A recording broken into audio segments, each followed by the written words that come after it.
So the Sixers play the Hawks Game 3 in Atlanta, where they won their last 13 games. I couldn't tell. This series over, Sixers in 5. Listen to what Joel Embiid had to say. Coming into this game, a lot of people thought Atlanta was going to win. Do you think they can still beat you in this series? And are you worried about them at all? That's a very stupid question.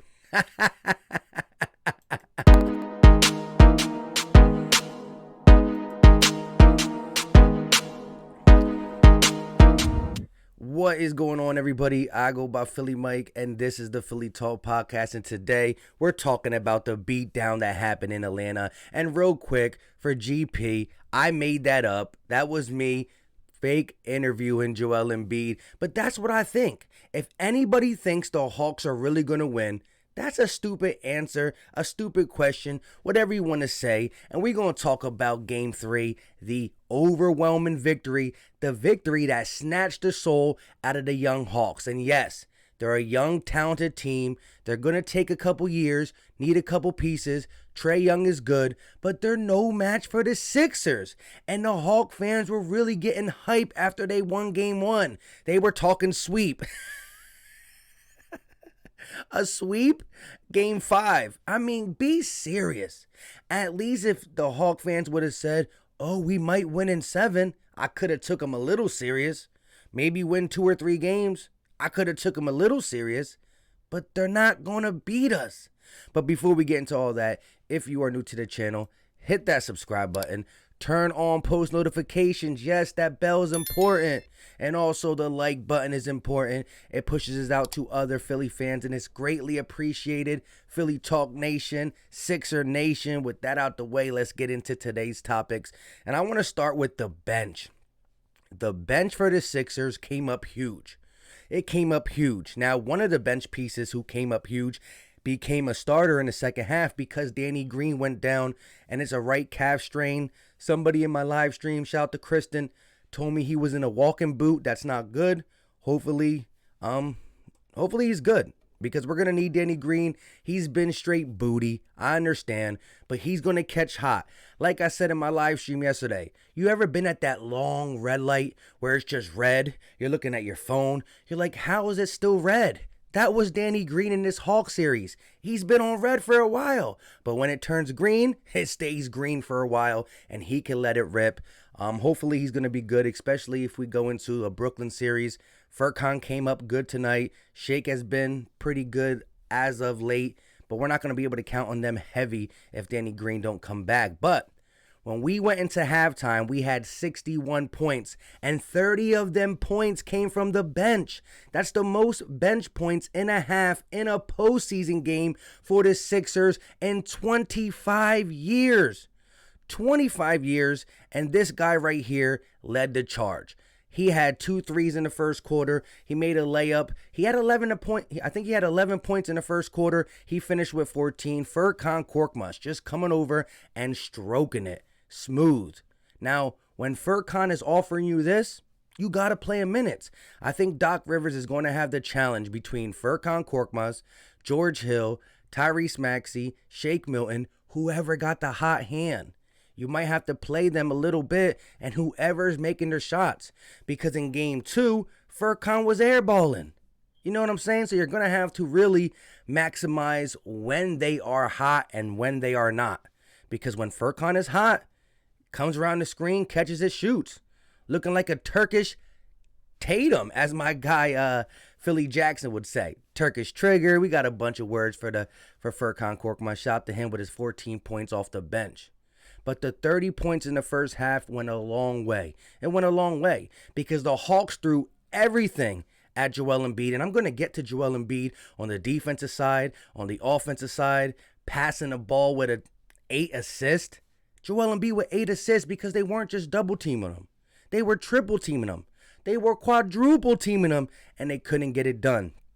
Another thing I want to talk about is everybody's talking about the Nets offense.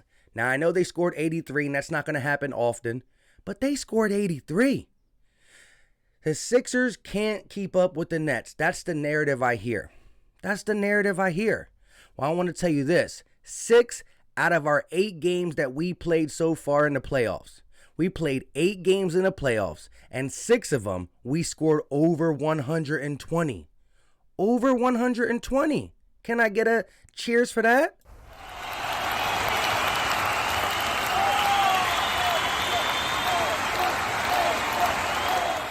120, 6 out of 8 times. Only 5 other teams have done it. So because we don't have the Warriors threes, the one-on-one players like the Nets have, people look at this team like we can't score. We can score because our defense translates to easy buckets. Embiid can get down low. Harris, we do have streaky shooters. Green light, red light. Not for just Danny, but for the whole team. We can score with the best of them in games that we're just putting it all together. Like I said, this Sixer team individually might not be the best, but it's a puzzle that fits, and that's how we're going to continue to win games. Now, I want to talk about Ben Simmons because everybody's like, he scored 18 points. Are you happy? I really don't care about the points. It's the context. When he's 2 feet from the basket with little baby Bogdanovich on him, just acknowledge the hoop. Look at it. Go up. Maybe free throws are in your head. But look at this third quarter. Ben Simmons went absolutely off in the third quarter. He heard everybody talking about him on Twitter and our live streams at halftime, and he went off. And I don't need him to do that every game, but pick your poison and attack. All at the rim, all smart. I want to show you 3 plays that all consist of Ben Simmons getting the ball on the elbow. He gets the ball on the elbow, and he goes to work. He absolutely goes to work. Let's look at the first one. Simmons is going to attack. Now, these are not in any specific order. But look, Simmons gets the ball on the block, goes right to work, attacks, easy layup on John Collins.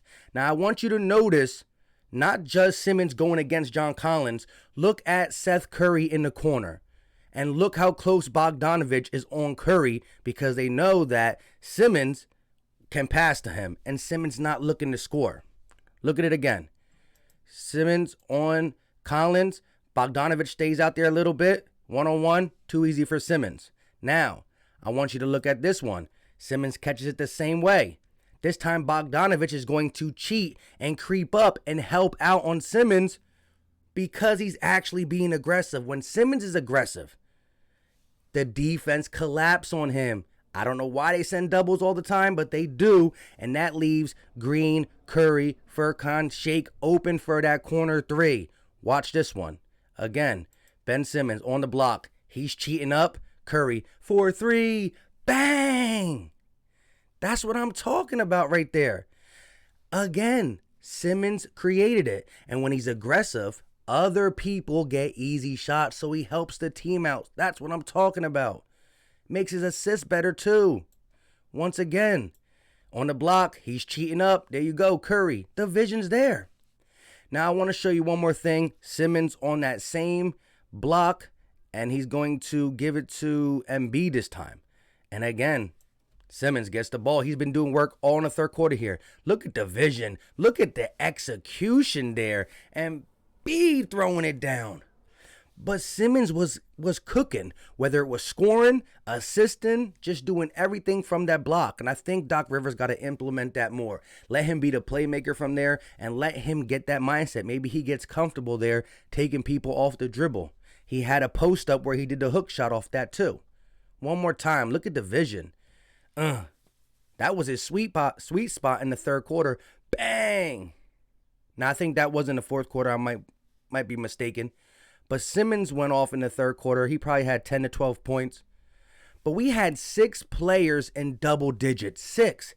Harris with 22. Embiid with 27. Simmons with 18. Curry with 12. Furkan with 14. And Dwight Howard, who continues to be a great signing for price, production, culture, attitude. He brings a lot to the table. And we had Al Horford on the team, getting paid 5 times more than Dwight Howard, doing 5 times less. And Brett Brown started him. I don't want to talk about that. But again, Simmons is able to do so much with the ball in his hand when the defense says, oh, He's not just going to pass. He's also going to try to score. Put the ball down and go to the rim. I love it. Now, if he does that again and things ain't falling and he scores 8 to 10 points, I ain't going to be mad, but I just got to see the willingness, and it's going to open up the passing lanes. And again, the defense tenacity on Trae Young at times. Locked up. They won't let him out. Gotta love it. Now, there's one thing I do want to talk about besides all this. Joel Embiid, like I said in the beginning, they were throwing a house at him. I love the way he was passing out the double team. 8 assists, almost a triple-double, 27 points. Had a pretty bad night from the free throw line when you're looking at Embiid standards because he shoots 85%. I think he missed 4 or 5 free throws. But at the end of the day, the dude continues to compete. He hit the ground a couple times where I'm like, scaring me. You got to stop hitting the ground. I was kind of nervous when Doc Rivers put him back in and we were up 18. I was like, what are you doing? Tobias Harris gets hit in the neck by the camera. Danny Green walking around in a boot. I was getting nervous. But Embiid, even with the meniscus tear, is playing lights out defense. I think we're crediting him so much on the offensive side. We're forgetting to praise his defense. I want to show you this. Embiid, 280 pounds, 7 foot, 7'2", 7-footer. He's guarding the pick and roll pretty good. Look at this. Kevin Huerter's going to pick and roll. Embiid's going to flash on him. Huerter's going to give it to Capella. And Embiid's going to say, get that out of here. Look at it. There it goes. Flashes on Huerter. He gives it to Capella. Look at that. Quick feet. Regains his position. Block. One more time. I just love the quick feet. I mean, the combination of strength, speed, nimbleness. He's just a monster. Euro step, back you down, fade away, 3, you name it, he can do it. It's just ridiculous. And I still got this on my thing from game 1, the only game that the Hawks won, and they're going to have to remember it as the floppy McFlopper. Like, look, I still love it. I can't get enough of watching him flop at the free throw line. I don't know, man. All I know is that the Sixers are handling business, and both games in the fourth quarter, we were able to put our mortal comeback, finish him, the finish him lineup in. The finish him lineup where it's Mike Scott, Tucker, Isaiah Joe, B-Ball Paul. When you got these guys in the game in the fourth quarter and it's the playoffs, you know what just happened. 3.5 quarters. Finish him. It was over. Sixers are showing why they're the number 1 seed, showing how they adjust, showing the defensive tenacity, showing the willing to get multiple people in double digits. The bench is stepping up. The MB, I almost said MVP. I got to stop saying it because they did give it to Joker. Embiid is just a dominating NBA player for everything he goes through and everything he can do as a big man with the guard play. It's just ridiculous. I got to get going. Philly Mike and the kids are going to the Lehigh Valley Zoo. Something a little nice for the kids. Until next time, y'all know what time it is. But before I get out, I love hearing from you. Let me know all your thoughts in the comment section about Game 3. Do you think the Hawks win one more? Let me know your predictions. Let me know everything you loved about the game because y'all be watching it with that eye of the tiger. And I need to know what y'all thought. And if you are new to the channel, hit that subscribe button. It goes a long way. YouTube's been acting up, so click the bell for live streams, for videos. And last but not least, if you didn't do it, hit the like button for your boy. It goes a long way. Until next time, y'all know what time it is. We out. Peace.